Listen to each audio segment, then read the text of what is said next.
Gagayem ko dita nga taga Cagayan ken taga Isabela.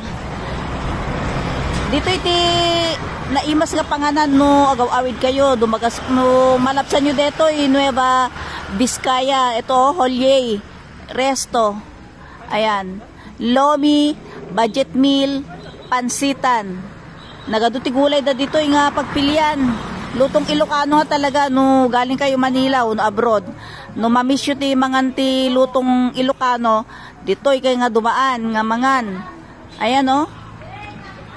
Holye.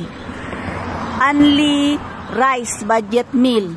Mabusog ka pa ita nagaduti rice na mabaling ka only rice. Bichuelas with ampalaya.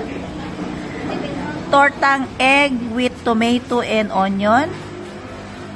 Ampalaya with egg and tomato. Katuray salad. Igado with matching fried banana. Ayan. Dito kami sa Nueva Vizcaya. At yun po ang aming agahan. Guys, alam nyo ba to? Ito ang tinatawag na takway o sa amin daludal. Ito ay yung ugat o roots ng gabi. Ito ang luto sa amin sa Ilocano. Walang gata.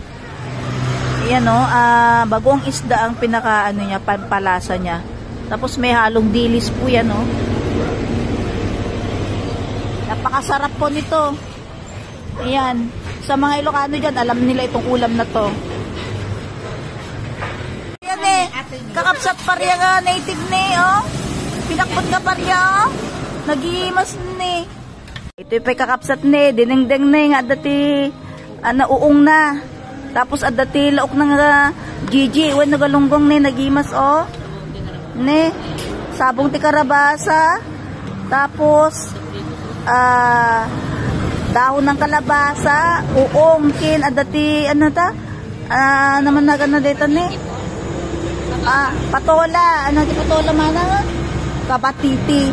No Tagalog gaming kat madidijay kapatiti. Nya. Patola latan. Baka masensor tayo ti kapatiti.